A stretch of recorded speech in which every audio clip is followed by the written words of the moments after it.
ενημερώσει και ευχαριστούμε ιδιαιτέρως την Φάρμακον, ο οποίος είναι ένας από τους βασικούς μας συνεργάτες στο κομμάτι της έξυπνης γεωργίας και ακριβής γεωργίας.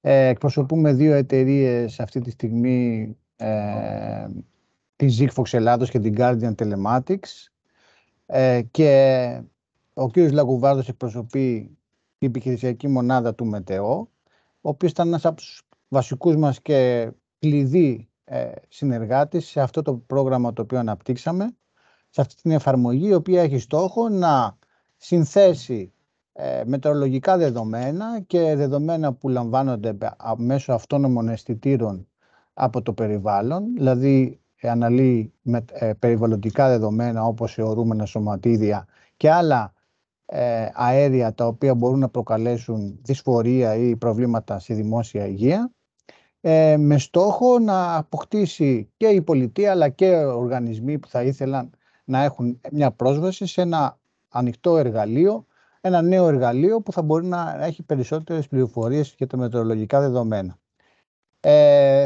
Στην πορεία λοιπόν αυτής της ενημέρωσης θα θέλαμε και τη δική σας άποψη και την άποψη της Φάρμακον όσον αφορά πιθανές εφαρμογές ή πιθανά πλεονεκτήματα που μπορούν να δουν από τη χρήση ενός τέτοιου συστήματος για την έξυπνη γεωργία. Παραδείγματος χάρη, εγώ χωρίς να γνωρίζω περισσότερα, σίγουρα θα μας βοηθούσε μια μεγαλύτερη πυκνότητα μετρήσεων σε περιβάλλον, σε μια αγροτική περιοχή που μπορεί να μην έχουμε αυτή τη στιγμή μικροκλίμα μέσω των μετεωρολογικών σταθμών που διαθέτει η ΜΕΤΕΟ. Εκεί μπορούμε να πυκνώσουμε λοιπόν και να δώσουμε καλύτερη και πιο ακριβής μέτρηση. Ας πάμε λοιπόν ένα βήμα πίσω, να δούμε λίγο το σύστημα, να δούμε λίγο για ποιο λόγο έγινε όλη αυτή η προσπάθεια και πώς δημιουργήθηκε. Οπότε θα ήθελα να δώσω το λόγο στην Κατερίνα την Κουκά, η οποία είναι η project manager του έργου, για να μας πει λίγα λόγια πώς ξεκίνησε και πώς έχει αναπτυχθεί η εφαρμογή αυτή. Λοιπόν, καλησπέρα και από μένα. Ονομάζομαι Κουκά Κατερίνα. Έχουμε συνεργαστεί, όπως είπε και ο κύριος Κάνταρος, πολύ στενά και με τον κύριο Λαγουβάρδο. Είναι πάρα πολύ ωραίο έργο γενικότερα αυτό και καινοτόμο. Έχει πάρα πολλά πλεονεκτήματα, αλλά για να μπορούμε να μπούμε έτσι ακριβώς πιο στοχευμένα σε αυτό, προτείνω να μοιράσουμε μια παρουσίαση έτσι που έχουμε ετοιμάσει, για να μπορούμε να βλέπουμε και να δούμε και κάποιες οθόνες. Θα σας δείξω μετά, αν θέλετε, και το σύστημα, έτσι να κάνουμε μια σύντομη περιήγηση. Ένα λεπτό, επιτρέψτε μου. Ωραία, συγγνώμη. Λοιπόν, σε αυτή την παρουσίαση θα δούμε... με ακούτε όλοι, έτσι? Με ακούτε? Ναι, βεβαίως, και βλέπουμε και την παρουσίαση. Πολύ ωραία, πάρα πολύ ωραία. Λοιπόν, θα μιλήσουμε για την χρησιμότητα και αναγκαιότητα του έργου. Βέβαια, εδώ ελεύθερα συμπληρώνετε και εσείς κύριε Λαγουβάρδο και ο κύριος Κάνταρος, φυσικά. Το πλαίσιο του έργου, έτσι μια συνοπτική αναφορά, ποιος είναι ο σκοπός του συστήματος, ποια είναι τα βασικά πλεονεκτήματα που αναφέρθηκα προηγουμένως, ότι έχει κάποια πολύ σημαντικά πλεονεκτήματα και πολύ ας το πούμε έτσι, ενδιαφέρουσες προεκτάσεις αυτό το σύστημα. Τι τεχνολογία χρησιμοποιούμε και ποια είναι τα πλεονεκτήματα αυτής για την IoT 0G Sigfox, τα πρωτόκολλα, πώς επιτυχάνει το σκοπό του συστήματος, ποια είναι τα βασικά μέρη και κάποιες έτσι λεπτομέρειες για να μεταβούμε σιγά σιγά σταδιακά και στην παρουσίαση των οθονών. Εδώ λίγο το πώς ξεκίνησε λοιπόν αυτό το έργο, έτσι, ποια είναι η χρησιμότητά του, έτσι. Εδώ έχουμε κάποια στατιστικά, δεν ξέρω αν Δημήτρη μας ακούς, αν μπορείς να μας, έτσι, να μας τα πεις εσύ πιο καλά αυτά θέλαμε λίγο να δείξουμε ποιος είναι ο λόγος, για ποιο λόγο μπήκαμε σε αυτή τη διαδικασία. Φυσικά, μέσα στο πρόγραμμα του καινοτόμου κλάστερ καινοτόμων startups των Πλιάδων, μπορέσαμε και αντλήσαμε χρηματοδότηση από τη ΓΕΓΕΚ για να αναπτύξουμε αυτό το σύστημα, αλλά η τεκμηρίωσή του είναι βασικά ότι η περιβαλλοντική ρύπανση και ιδιαίτερα και με την το συνδυασμό της κλιματικής αλλαγής, της κλιματικής κρίσης, προκαλεί αυτή τη στιγμή παγκοσμίως, επιδεινώνει την υγεία και σύμφωνα και με τον Παγκόσμιο Οργανισμό Υγείας υπάρχουν άνθρωποι που πεθαίνουν πρόωρα από την έκθεσή τους σε ατμοσφαιρική ρύπανση. Οπότε είναι πολύ σημαντικό, γιατί κάποιες φορές είναι και αθόρυβος αυτός ο παράγοντας επικινδυνότητας, να έχουμε μια πολύ καλή παρακολούθηση, ιδιαίτερα σε μεγάλες αστικές περιοχές, για το ποια είναι η ποιότητα του αέρα που αναπνέουμε. Δεύτερον, όπου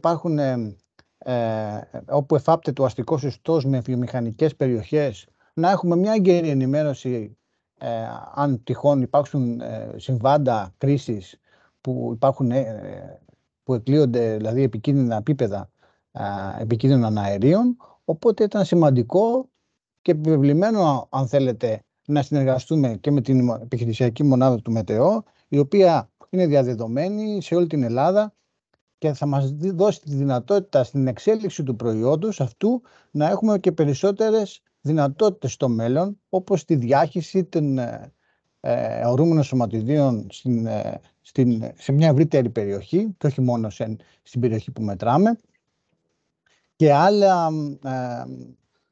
άλλες ειδοποιήσεις που προέρχονται από την ανάλυση των δεδομένων μέσω αλγορίθμων.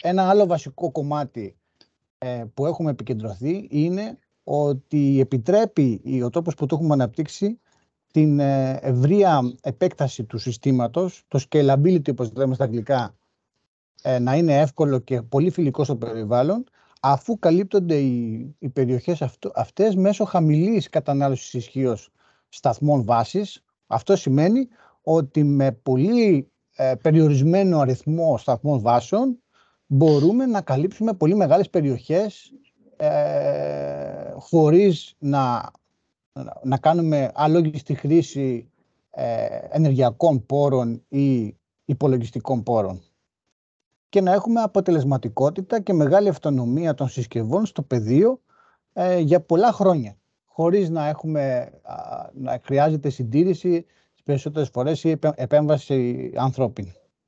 Αυτά τα δύο σημαντικά σκέλη, λοιπόν, θεωρούμε ότι είναι ένα βασικό κομμάτι του DNA αυτής της εφαρμογής για να μπορέσει να αναπτυχθεί και να διευρυνθεί και να προσθέσει μετά και άλλα δεδομένα που θα μπορέσουν να διευρύνουν τις ειδοποιήσεις της έγκαιρης ενημέρωσης που μπορεί να δώσει ένα τέτοιο σύστημα. Δεν ξέρω αν εσύ, στον κύριο Λαγοβάρδο απευθύνομαι, αν θα ήθελες να πεις δύο πράγματα από τη συνεργασία μας μέχρι τώρα. Ναι, Δημήτρη, σε ευχαριστώ πολύ. Μ' ακούτε, έτσι. Πραγματικά είναι μια εξαιρετική συνεργασία. Αυτό, όπως είπε και ο Δημήτρης, το σημαντικό είναι να μπορούμε να έχουμε όσο δυνατόν περισσότερες μετρήσεις, οι οποίες είτε μιλάμε σε ένα αστικό ιστό, είτε είμαστε σε ένα αγροτικό περιβάλλον, τα χρειαζόμαστε. Αυτό μέχρι τώρα δεν γινόταν. Ήδη σε πολύ μικρό βαθμό. Γιατί και η σταθμή ήταν ακριβή, αλλά και ο τρόπος μετάδοσης των δεδομένων ήταν δύσκολος. Αυτά τα δύο προβλήματα έχουν αυτή τη στιγμή λυθεί. Και οι μετρολογικοί σταθμοί πλέον έχουν πολύ χαμηλότερο κόστος και είναι βέβαιος απολύτως αξιόπιστοι. Το ίδιο ισχύει και για τους περιβαλλοντικούς σταθμούς, μετράνε δηλαδή τα αέρια ή τα σωματίδια. Και φυσικά και η μετάδοσή τους με τις μεθόδους που περιέγραψε και ο Δημήτρης, με το IoT, μπορούν πλέον να γίνουν πολύ εύκολα. Επομένως, αφού έχουν λυθεί αυτά τα δύο σημαντικά προβλήματα, δεν υπάρχει κατά την νόμο κάποιος άλλος περιορισμός ώστε να πυκνώνουμε τα δίκτυα. Πυκνότερα δίκτυα σημαίνει ότι βλέπουμε τι συμβαίνει, καταγράφουμε τι συμβαίνει, είτε είμαστε σε μια πόλη είτε είμαστε στην ύπαιθρο. Για ένα παράδειγμα για το πυκνό δίκτυο πόσο είναι χρήσιμο. Στις μεγάλες καταστροφές που είχαμε στη Θεσσαλία το Σεπτέμβριο, με το δίκτυο σταθμών που είχαμε πάνω από 25 σταθμούς στην ευρύτερη περιοχή της Θεσσαλίας, μπορούσαμε και καταγράψαμε το γεγονός. Αλλιώς, αν μέναμε στους κλασικούς μετεωρολογικούς σταθμούς, για παράδειγμα που έχει μετεωρολογική υπηρεσία και έχει μόνο δύο, στη Νέα Χίελο και στο Λάρισα, στο ΑΤΑ, με δύο μόνο σημεία μέτρησης, δεν θα καταλαβαίναμε τι είχε συμβεί. Εδώ είδαμε και το μέγεθος του φαινομένου, πόσο ισχυρό είναι, και αναλύοντας αυτά τα δεδομένα, μπορούμε να δούμε και στη συνέχεια και έχοντας δεδομένα για πολλά χρόνια, αυτό είναι το σημαντικό, να περάσει μια ανάλυση μετά πόσο πιο συχνά γίνονται κάποια προβλήματα. Ισχυρές βροχοπτώσεις, υψηλές θερμοκρασίες, που είναι ένα πολύ μεγάλο πρόβλημα κυρίως στα μεγάλα αστικά κέντρα, αλλά όχι μόνο, χαμηλές θερμοκρασίες και άλλα φαινόμενα, ισχυροί άνεμοι. Άρα χρειαζόμαστε σταθμούς οι οποίοι θα είναι χαμηλού κόστους για να μπορούν να συντηρούνται και να παραμείνουν σε λειτουργία για μεγάλα χρονικά διαστήματα. συνεχώς. Αυτό είναι αυτό που θέλουμε. Και φυσικά με τη συνεργασία με εταιρείες όπως η Guardian να μπορούμε να εξασφαλίσουμε το κομμάτι της μετάδοσης των δεδομένων, της παρουσίας των δεδομένων και της αποστολής εξειδικευμένων ειδοποιήσεων. Θα το πείτε σε λίγο νομίζω και θα το πούμε σε λίγο, θα το δούμε αργότερα. Δημήτρης, όταν έχουμε υπερβάσεις ορίων κάπου. Για την ώρα και θα τα πούμε κι άλλα συνέχεια. Ωραία. Πριν μπούμε σε αυτή τη σύντομη παρουσίαση, θα έλεγα, Κατερίνα, θα ήθελα λίγο να κάνουμε έτσι ένα διάλειμματάκι, να πούμε κάποιες ερωτήσεις που μπορεί να έχετε, κάποιο ενδιαφέρον που μπορεί να έχει διακύρει αυτή η τοποθέτησή μας η αρχική. Αν κάποιος θέλει κάτι να πάρει το λόγο. 38, 395 ευρώ, 22 Ενάτου, 716 ευρώ. Ωραία, άρα μπορούμε να προχωρήσουμε στη Κατερίνα στην σύντομη παρουσίαση. Παρακαλώ όλους να είμαστε στο mute αν δεν έχουμε κάτι να πούμε. Λοιπόν, όπως προείπαν και ο κύριος Κάνταρος και ο κύριος Λαγουβάρδος, το σύστημα έχει σκοπό, είναι ένα ανοιχτό τύπου πόρταλ, αυτό που έχουμε σχεδιάσει στο πλαίσιο του έργου, το οποίο το πέρασα πριν σαν slide, είναι το Plio One, που οραματίζεται μια ενιαία, ας το πούμε έτσι, υποδομή με διαφόρων τύπων λύσεων, έτσι, με σκοπό φυσικά να υπάρχουν ένας κοινός τρόπος επικοινωνίας, διαλειτουργικότητας μεταξύ των συστημάτων και υποσυστημάτων μεταξύ τους. Μία εκ των λύσεων αυτών, επιτρέψτε μου στην προηγούμενη οθόνη, συγγνώμη. Με συγχωρείτε ένα λεπτό. Ας το πάρουμε έτσι κανονικά. Λοιπόν, οραματίζεται λοιπόν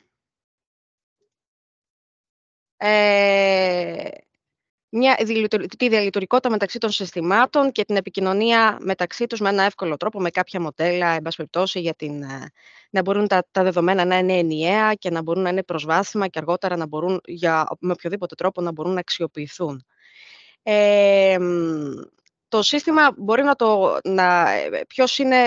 ποιος μπορεί να δει το σύστημα. Έτσι. Το σύστημα, είπαμε, είναι ένα ανοιχτό τύπου πόρταλ που μπορεί να συνδεθεί ένας απλός πολίτης για να λάβει μια ενημέρωση για τα δεδομένα της ατμοσφαιρικής ρύπανσης ή των μετεωρολογικών δεδομένων, όπως προείπαμε και προηγουμένως, ή ακόμα και με απότερο στόχο, έτσι, με μια αρμόδια αρχή, η πολιτική προστασία, η περιφέρεια, κάποιος δήμος, να λάβει κάποιες αποφάσεις για να ενημερώσει ενδεχομένως τους πολίτες αν τυχόν κάποιες τιμές υπερβαίνουν κάποια όρια, όπως αναφέραμε και προηγουμένως.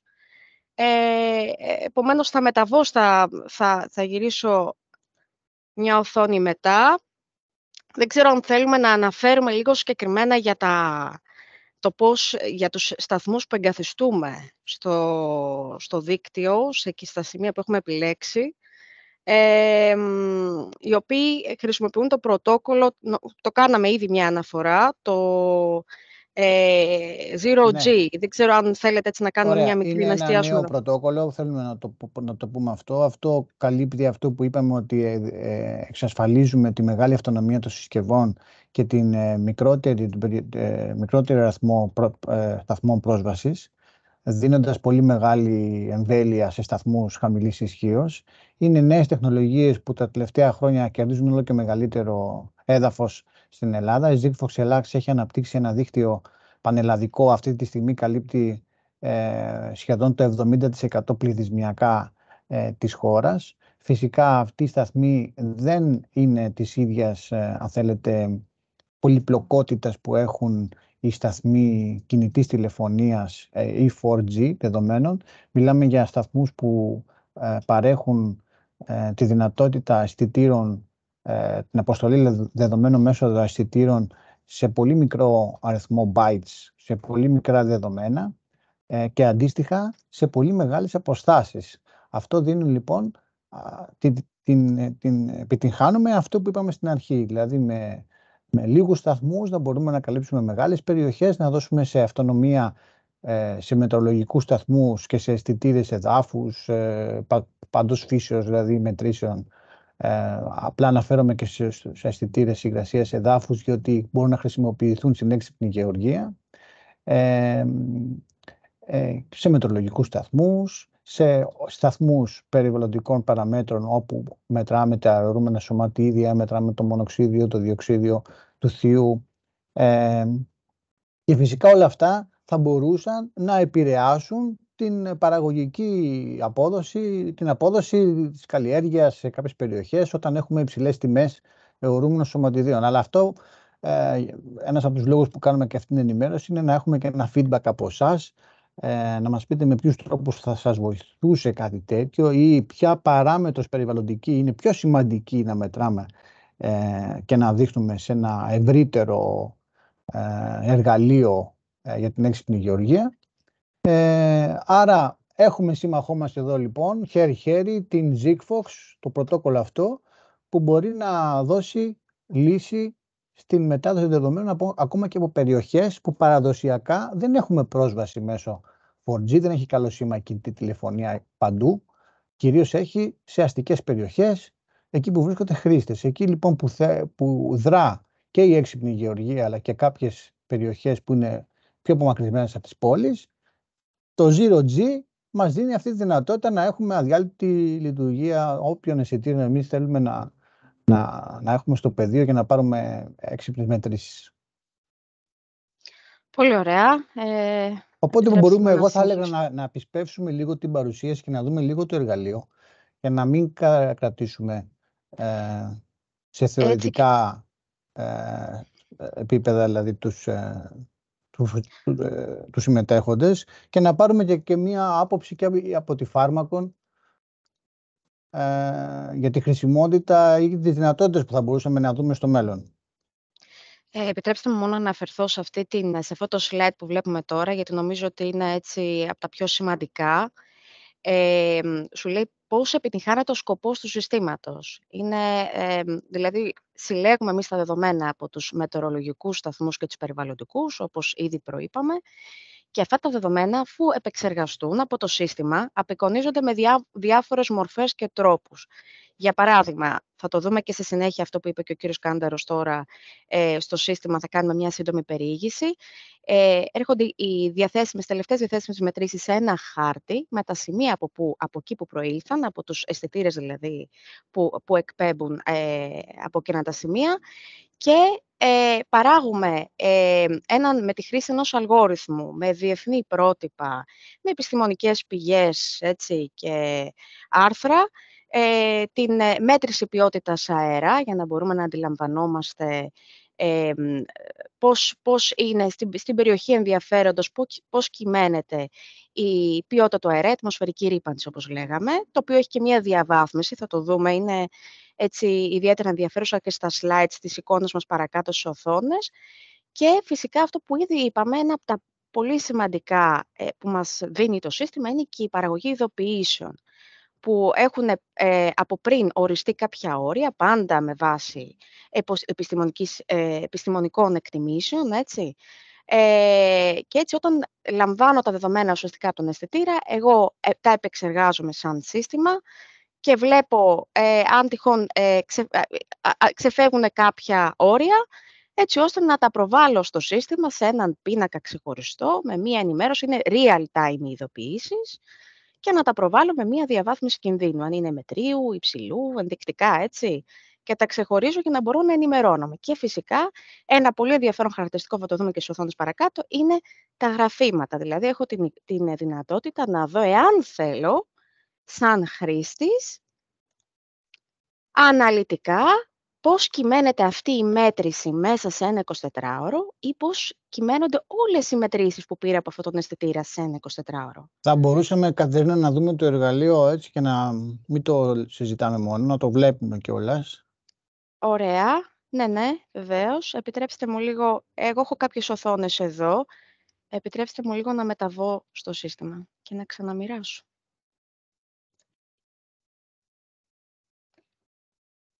Βασίλης Παπακοσταντίνου. Καλημέρα και από μένα. Καλημέρα. Περιμένω να ολοκληρώσετε, δεν ήθελα να διακόψω. Ήδη σημειώνω πάρα πολλά ενδιαφέροντα πράγματα και έλεγα να τα εκθέσω μια και καλή μετά, να μην διακόψω την Κατερίνα και ούτε εσάς. Ωραία, Σίγουρα πάρα ναι. πολύ ενδιαφέρον. Δεν ξέρω, μια και μου δώσατε το λόγο, θα πω δύο πραγματάκια τώρα. Μας ενδιαφέρει πάρα πολύ. Θα μιλήσω από την πλευρά της φάρμακων, από την πλευρά της γεωργίας και των φυτών. Μας ενδιαφέρει πάρα πολύ να πυκνώσει το δίκτυο των δεδομένων, έτσι ώστε να μπορούμε να έχουμε καλύτερες προβλέψεις και καλύτερες μετρήσεις, ιδίως στο μικροκλίμα. Αλλά μας ενδιαφέρει, αυτό είναι το άμεσο, το μπροστά μας. Το πίσω όμως, αυτό που πολλοί κόσμος δεν γνωρίζει και είναι επίσης πολύ σημαντικό, έχει να κάνει με τα περιβαλλοντικά δεδομένα που θα συλλέγει το σύστημα. Γιατί, αν πάρουμε για παράδειγμα τα φυτά μας βαρέα μέταλλα, παίρνουν από το έδαφος. Κι όμως το κάδμιο μπορούν να το πάρουν από τα φύλλα. Με ενδιαφέρει να ξέρω τι γίνεται στην ατμόσφαιρα. Οι τσιμεντοβιομηχανίες, πώς έχουμε εδώ δίπλα κοντά μας στο Βόλο. Τα σωματίδια που εκλείονται από εκεί, όταν κάθονται πάνω στα φύλλα, με ελάχιστο ποσό υγρασίας, γίνονται ένα φιλμ πλαστικό και το φυτό μας δεν μπορεί να αναπνεύσει. Δηλαδή, μας είναι πολύ πολύ σημαντικό και πολύ ενδιαφέρον. Συν της άλλης, ένα τελευταίο που άκουσα και τώρα και κατάλαβα πλήρως, είναι το δίκτυο. Με ενδιαφέρει πάρα πολύ να μην τρέχω συνέχεια σε ένα σταθμό για να τον φροντίσω. Να τον τοποθετήσω και με το Zero G το σύστημα να έχω την αυτονομία του, να έχω το χαμηλό αποτύπωμα του άνθρακα και να ξυνιάζει το κεφάλι μου, να παίρνω δεδομένα για καιρό χωρίς να ασχολούμαι με τη συντήρησή του. Να προσθέσω κάτι εδώ, κύριε Παπακοσταντίνου. Παρακαλώ. Το τελευταίο που είπατε, έχετε δίκιο. Η τεχνολογία επιτρέπει και να έχει και πολλούς σταθμούς τώρα. Χρειάζεται πύκνο σταθμό και να παίρνουμε εύκολα τα δεδομένα. Στο τελευταίο κομμάτι, βέβαια, οι σταθμοί παρόλα αυτά θέλουν την προσοχή τους. Σίγουρα. Ναι, δηλαδή, μπορεί να έχει έναν τέλειο σταθμό, αλλά αν περάσει και πέσει μια κουτσουλιά μέσα σε ένα βροχόμετρο, δεν θα γράφουμε βροχή. Τι κάνει, το ξέρουμε, ένα φύλλο. Έτσι. Τι κάνει σε αυτή την περίπτωση? Αυτό που χρειάζεται είναι, και αυτό κάνουμε εμείς και το κάνουμε σε αυτήν την περίπτωση, είναι παρακολουθούμε συνεχώς και αυτόματα, αλλά και μη αυτόματα τους σταθμούς. Και αν δούμε, για παράδειγμα, ότι σε κάποια περιοχή βρέχει και ένα σταθμός εμφανίζει πολύ χαμηλή ρυθμό βροχής ή καθόλου, σημαίνει ότι υπάρχει ένα πρόβλημα. Άρα, στο τέλος της ημέρας θα υπάρξει μια επέμβαση. Δεν χρειάζεται όμως επεμβάσεις για άλλα. Δεν χρειάζεται να πας προφανώς να τραβήξεις τα δεδομένα, γιατί τα δεδομένα έρχονται αυτόματα μες στο IoT σε σένα. Αν όλα πάνε καλά και δεν υπάρχει κάποιο θέμα, μπορεί όντως για μήνες και για χρόνια, πριν κάνεις την κανονική συντήρηση που πρέπει να κάνεις, την τακτική του, μπορείς να έχεις το κεφάλι σου, όπως είπατε. Έχεις ένα δίκτυο 10, 15, 20 σταθμών σε μια αγροτική περιοχή, ακόμα και αν πέσει το δίκτυο σε έναν ή δύο, στους υπόλοιπους που λειτουργούν, απλά θέλουν μια μικρή παρακολούθηση και αυτό εμείς που κάνουμε και σε ένα στεθοσκοπείο και προσφέρουμε σε αυτές τις λύσεις, δεν είναι μόνο να βάλουμε τους σταθμούς και να φύγουμε, είναι να εμπλεκόμαστε και στην παρακολούθηση του συστήματος, ώστε να εντοπίζουν τα προβλήματα. Γιατί είναι κρίμα να έχεις ένα σημείο και να αργήσεις να το εντοπίσεις και να εντοπίσεις μετά από 3 μήνες που τελικά έχεις ένα βουλωμένο βροχόμετρο, γιατί βρήκες ένα φύλλο καρφωμένο μέσα, έτσι, ή μια μεγάλη σφίγγα να έχει σφινώσει και να μην αφήσει να περάει το νερό και να χάσει δεδομένα. Ο σκοπός είναι να το εντοπίσεις το πρόβλημα όσο να το γίνεται γρηγορότερα, για να επέμβεις, να το διορθώσεις, να σημειώσεις ότι είχα ένα πρόβλημα. 4 και 5 Δεκεμβρίου, για παράδειγμα, δεν είχα καταγραφές βροχών γιατί είχα βούλαμα από μια κουτσουλιά. Αλλά το καθάρισα στις 5 του μηνός. Είναι πολύ σημαντικό αυτό. Να ξέρετε, εγώ το έδειξα υπερβάλλον στο ζήτημα της συντήρησης των τεχνικών, δηλαδή το να αλλάξω μπαταρίες και τέτοια. Αυτά θα γίνουν πολύ αραιά. Ακριβώς. Θέλουν στοργή λίγο οι σταθμοί και λίγο προσοχή στην παρακολούθησή τους ότι λειτουργούν σωστά. Τον έλεγχο ιδίως οι αγρότες, να ξέρετε, περνάνε από το χωράφι τους. Δηλαδή και να μην έχουν κάποια εργασία, θα πάνε στο χωράφι τους. Ναι. Θα περάσουν το πρωί πριν πάνε στο καφενείο, να σας το πω έτσι απλά λαϊκά. Και είναι πολύ βασικό αυτό να έχουμε επαφή με αυτούς τους ανθρώπους, γιατί όταν εντοπίσει ένα πρόβλημα, θα μπορέσει να μιλήσει με τους ανθρώπους τοπικά να το λύσουν. Γι' αυτό είναι 5 λεπτά δουλειά. Δεν θα έρθει κάποιος από την Αθήνα, από τη Λάρισα, οπουδήποτε να πάει να βγάλει ένα φύλλο. Μιλάμε για πολύ απλές τέτοιες. Εκτός αν έχει μια πολύ μεγάλη ζημιά από ένα κεραυνό, από ένα τρακτέρ που τον έριξε ή οτιδήποτε. Και προφανώς θα πρέπει να επέμβει κάποιος τεχνικός. Αλλά στις περισσότερες περιπτώσεις είναι. Δηλαδή, βάζουμε σταθμούς, βάζουμε πολλούς σταθμούς, παίρνουμε τα δεδομένα εύκολα, έχουμε το κεφάλι μας ήσυχο. Θέλει όμως καταρχάς μια παρακολούθηση στο δίκτυο να λειτουργεί σωστά και θέλουμε κάποιους τοπικούς παράγοντες που θα μπορούμε να μιλήσουμε. Ξέρω ότι θα πάμε τον κύριο Παπακοσταντίνο σε εκείνη την περιοχή. Αν διαπιστώσουμε ένα πρόβλημα, ότι πήγε εκεί θα το λύσει. Και σε 10 λεπτά θα το έχει λύσει, θα το σημειώσω και μετά μπορεί να περάσουν μήνες χωρίς να υπάρχει άλλο θέμα.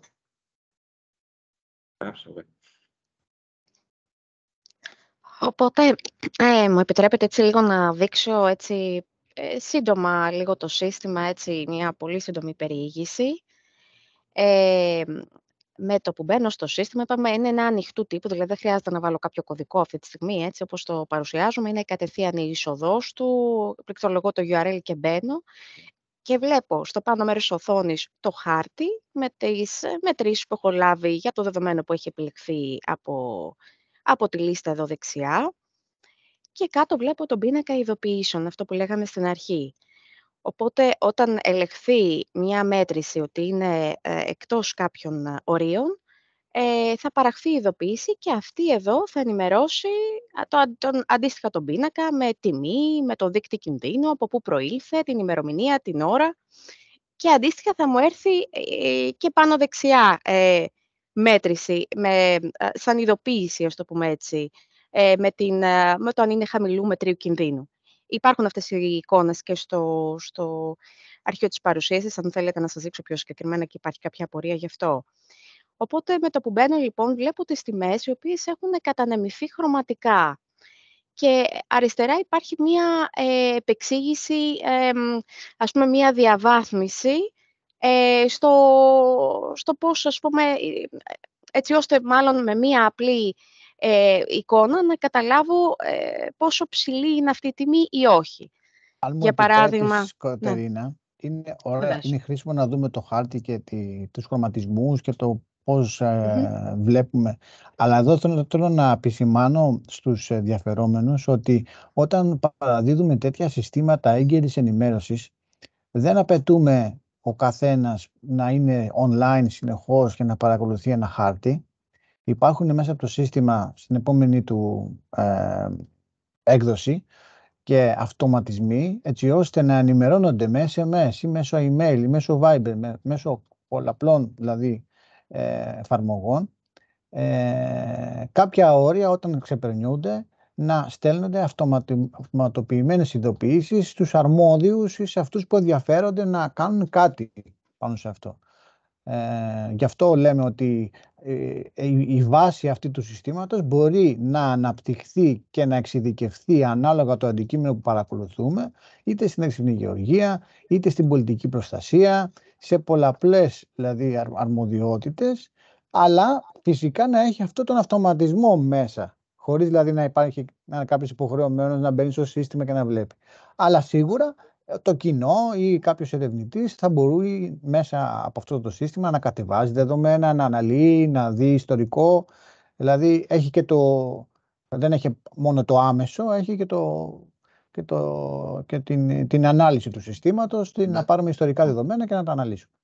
Να προσθέσω κάτι εδώ. Αυτό που είπε ο Δημήτρης είναι πάρα πολύ σημαντικό για τις ειδοποιήσεις. Γιατί το γνωρίζουμε ότι τέτοια συστήματα μπορεί κάποιος να τα δει, να πει είναι ωραία και μετά να μην το χρησιμοποιεί.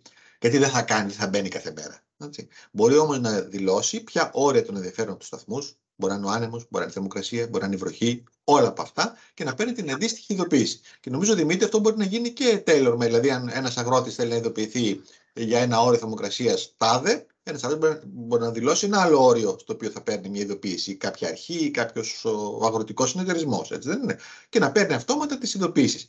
Που τον καλεί ότι λέει: έχω υπέρβαση του ορίου. Μέχρι και δες και τις υπόλοιπες λεπτομέρειες. Οπότε θα μπει εκείνη τη στιγμή σε αυτή την εφαρμογή, θα δει και οι υπόλοιποι σταθμοί τι λένε. Αν σε έναν έχει υπάρξει υπέρβαση, θα δει όμως αμέσως και τι γίνεται και στους υπόλοιπους σταθμούς. Και στη συνέχεια θα μπορεί να κατεβάσει και δεδομένα. Το δεύτερο κομμάτι που έδειξε και ο Δημήτρης είναι πάρα πολύ σημαντικό, είναι ότι όλοι αυτοί οι σταθμοί δημιουργούν ένα αρχείο. Έτσι, το οποίο δεν είναι μόνο real time χρήσιμο, αλλά μπορεί κάποιος μετά, ένας γεωπόνος για παράδειγμα, για αγροτικές εφαρμογές, να κατεβάσει δεδομένα και να δει στο τελευταίο μήνα πόσες ώρες είμαστε πάνω ή κάτω από ένα όριο θερμοκρασίας, το οποίο έχει να κάνει με ασθένειες που μπορεί να αναπτυχθούν ή με το πώς μεγαλώνουν τα φυτά. Δεν είμαι γεωπόνος, αλλά ξέρω ότι πρέπει κάποια ώρα να είσαι πάνω από ένα συγκεκριμένο. Ανάλογα τη εποχή και τη καλλιέργεια. Οπότε είναι χρήσιμο και σε πραγματικό χρόνο, αλλά και σαν άντληση δεδομένων ιστορικών. Σωστά. Άρα μπορεί κάποιος παράδειγμα η Φάρμακο γνωρίζω ότι έχει αναπτύξει ή συνεργάζεται και με πλατφόρμες πιο εξειδικευμένες που αφορούν άλλα θέματα στη γεωργία, όπως πρόληψη ασθενειών. Άρα αυτό το σύστημα μπορεί να τροφοδοτήσει μέσω ανοιχτού API, να προωθήσει δεδομένα και να τα εμπλουτίσει σε μια τρίτη πλατφόρμα όπως η Pharmacon, έτσι ώστε να πάρετε πιο ακριβής ενημέρωση και απόφαση, έτσι, το decision σύστημα. Ακριβώς, σε αυτό ήθελα να πω μια μικρή παρένθεση, Δημήτρη, ότι εμείς έχουμε αναπτύξει μια πλατφόρμα, το οποίο είναι ένα σύστημα υποστήριξης αποφάσεων, είναι ένα decision support system. Συγκεκριμένα, εγώ φτιάχνω μοντέλα και αλγόριθμους για εχθρούς, πέραν των φαινολογικών σταδίων, δηλαδή το πώς αναπτύσσεται το φυτό. Με ενδιαφέρουν οι θερμοκρασίες, για παράδειγμα, γιατί βάσει θερμοκρασιών υπολογίζω τον βιολογικό κύκλο των εχθρών. Οπότε ξέρω να ειδοποιήσω τον αγρότη ότι το πράσινο σκουλίκι τώρα είναι σε αυτό το στάδιο, περίμενε ότι θα έχουμε έξαρση. Μου είναι πάρα πολύ χρήσιμα όλα αυτά.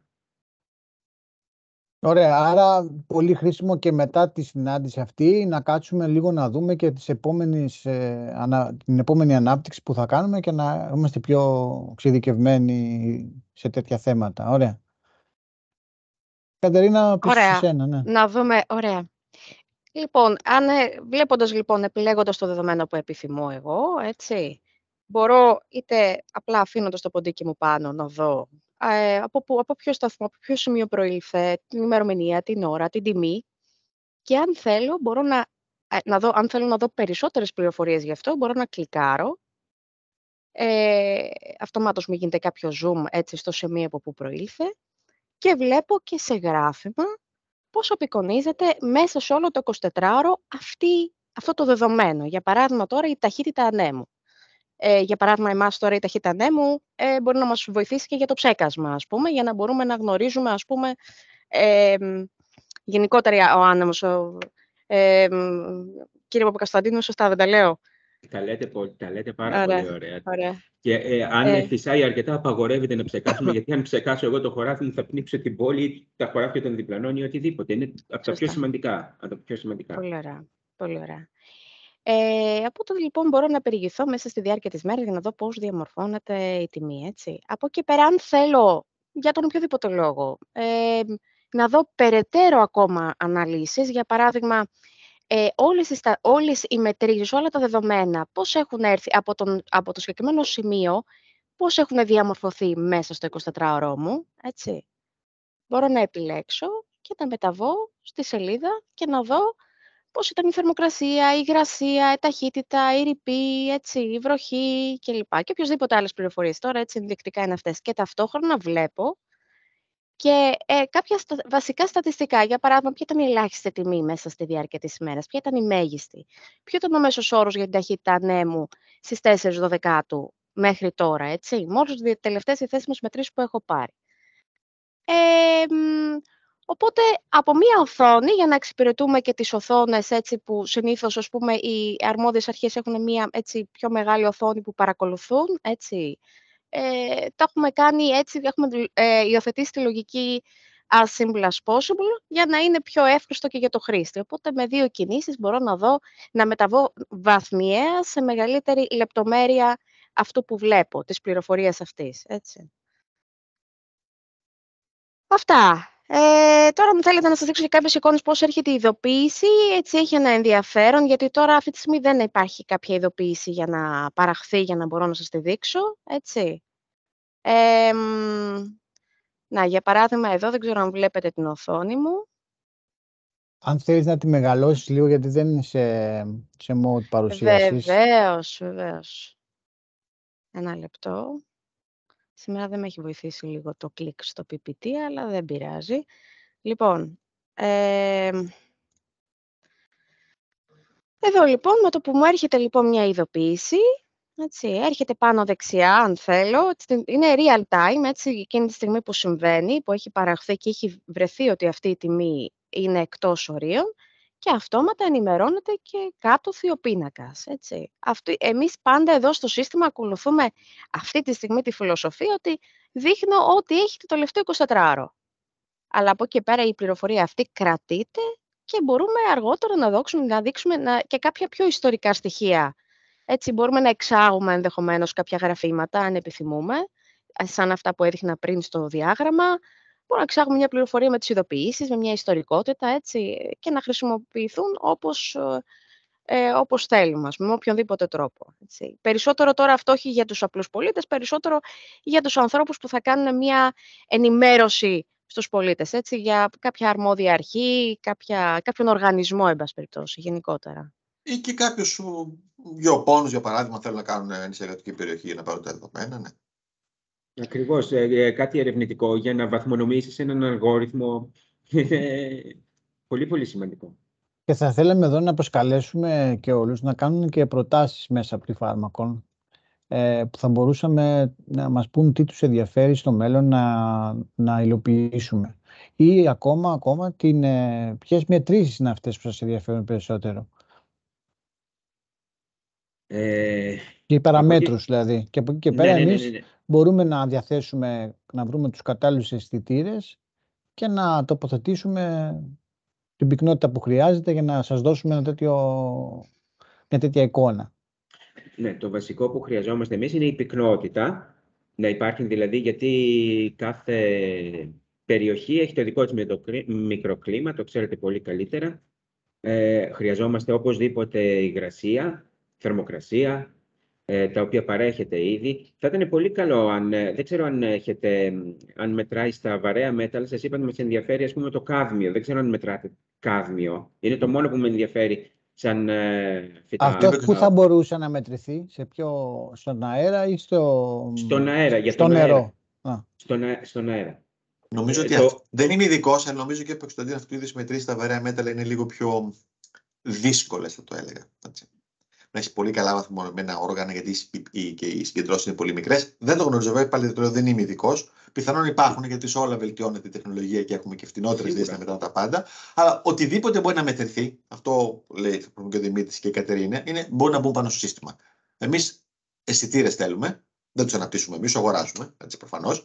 Αλλά αυτό που κάνουμε εμείς είναι ότι τους τοποθετούμε, συλλέγουμε την πληροφορία, την παρουσιάζουμε, την αρχιοθετούμε. Οτιδήποτε. Μπορεί κάποιος να θέλει να βάλει πληροφορίες για θόρυβο ακόμα.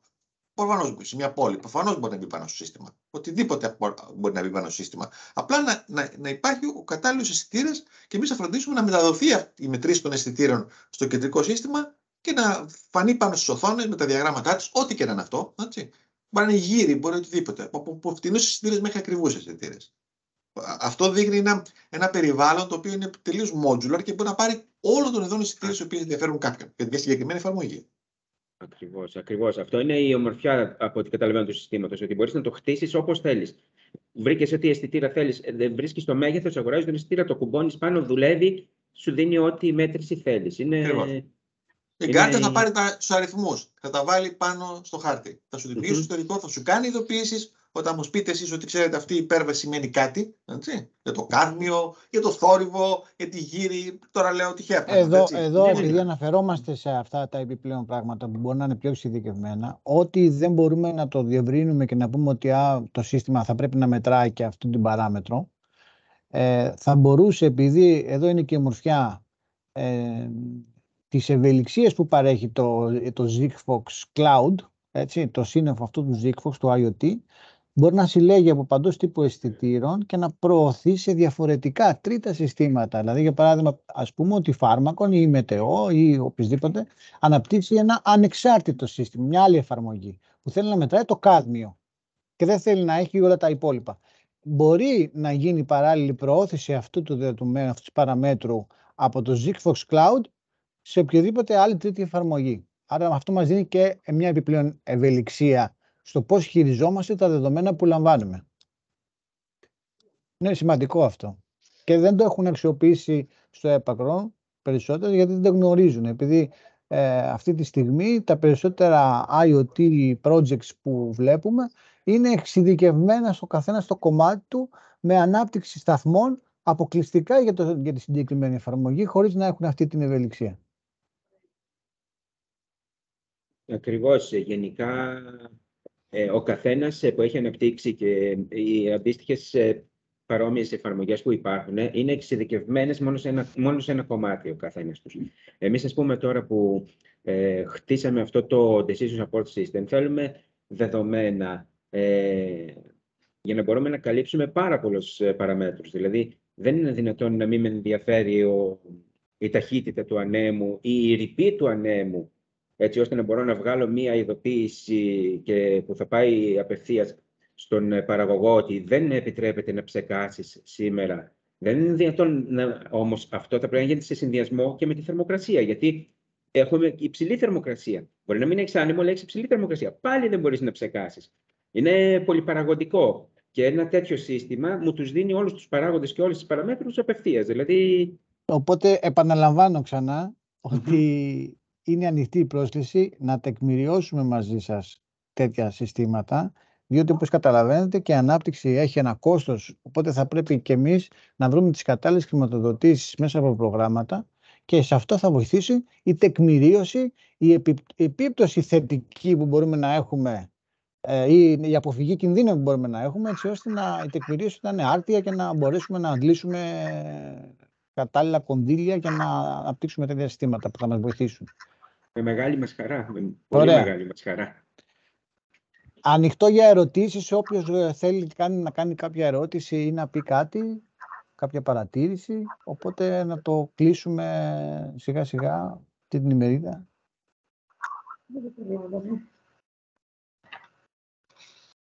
Εγώ θέλω να ρωτήσω ένα πράγμα μόνο, Δημήτρη. Υπάρχουν αυτή τη στιγμή γεωγραφικοί περιορισμοί στην κάλυψη του δικτύου σας? Φυσικά υπάρχουν. Φυσικά υπάρχουν. Αυτό τι σημαίνει? Ότι για παράδειγμα είχαμε τώρα πρόσφατα, θέλαμε να καλύψουμε ένα αγροτεμάχιο στην ευρύτερη περιοχή ανατολικά της Τρίπολης. Σωστά, Βασίλη? Ναι.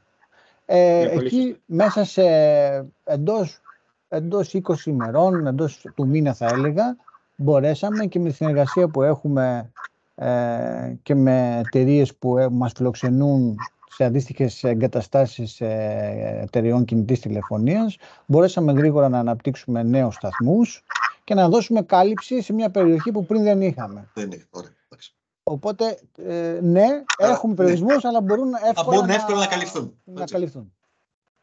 Ευχαριστώ.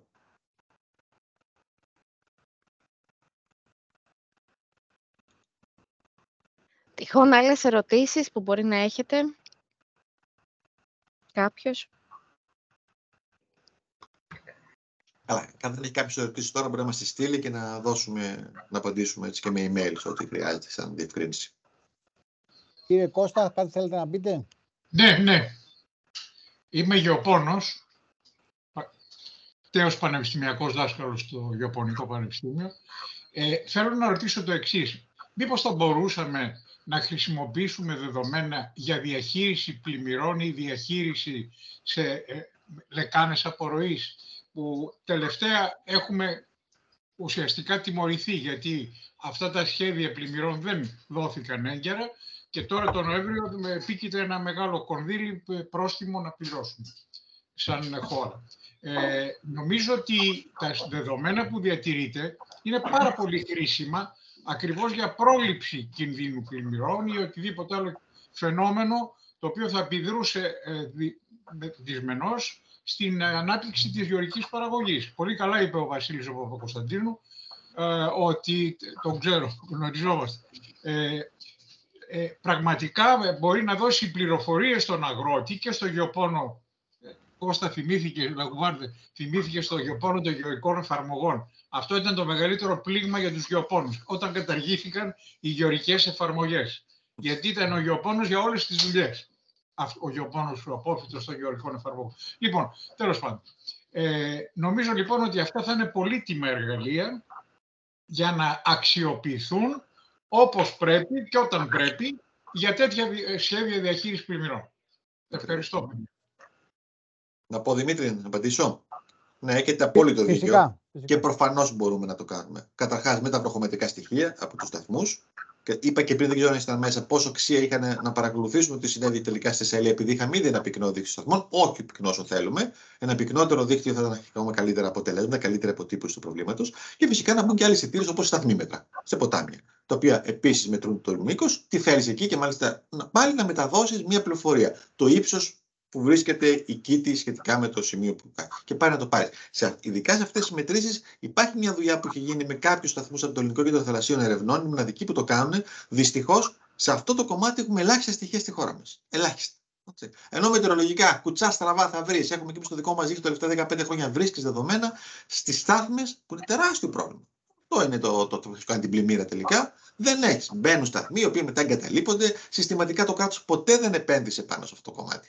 Λοιπόν, επειδή λοιπόν δεν θα περιμένω. Εγώ για να σας ενημερώσω ότι έχουμε ήδη ξεκινήσει μια τέτοια εργασία με ειδικούς σε κομμάτι υδρολογικών μελετών, γιατί δεν είναι μόνο να δώσουμε μια ενημέρωση, πρέπει να μεγιστοποιήσουμε το χρόνο που έχουν στη διάθεσή τους οι αρχές. Άρα θα πρέπει να γίνει μια σωστή μελέτη υδρολογική, το σε ποια σημεία πρέπει να μετράμε τη στάθμη, ποια είναι τα κρίσιμα σημεία, δηλαδή αν δηλαδή ένας παραπόταμος ή ένα φράγμα, μια προηγούμενη ας πούμε ένα αντιπλημμυρικό έργο έχει μια αρρωγμή, ένα ρήγμα σε ένα σημείο, πόσο κρίσιμο είναι στο να πλημμυρίσει ο κάμπος μέσα στην επόμενη μισή ώρα. Αυτό προσπαθούμε να κάνουμε και είναι κλειδί λοιπόν αυτό, η μελέτη, για να δούμε σε ποια σημεία πρέπει να μετράμε. Πολύ σωστά, Δημήτρη, το θέτεις. Μπράβο. Σε ποιο σημείο ακριβώς. Συγγνώμη, θέλω να συμπληρώσω το Κώστας, μήπως δεν ξέρετε το επίθετό μου. Είμαι ο Κώστας ο Παγώνης. Ο πόνος που... Να είστε καλά. Νομίζω ότι με ξέρετε νωρίς. Ευχαριστώ, παιδί.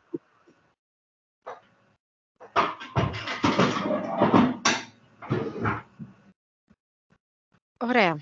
Ωραία, είμαστε στη διάθεσή σας, είτε μέσω της φάρμακων, είτε μέσω email, να απαντήσουμε σε ερωτήσεις ή να συζητήσουμε ό,τι άλλο θα θέλατε πάνω σε μετρήσεις που μπορούν να μας βοηθήσουν.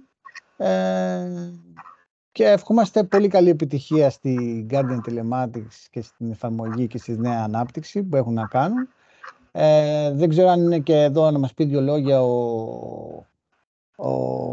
ο υπεύθυνος της ομάδας ανάπτυξης, ποια είναι δηλαδή ο Γιάννης ο Ιωαννίδης, ποιες είναι οι προκλήσεις που βλέπει στο επόμενο διάστημα και ποια είναι η πορεία των νέων εκδόσεων που προετοιμάζει η Guardian πάνω σε αυτό το εργαλείο. Ναι, χαίρετε και από μένα.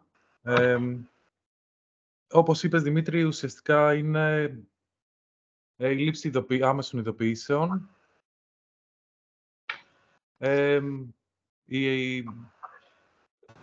ίσως εφαρμογές, ανάπτυξη εφαρμογής σε κινητά, δεν ξέρω.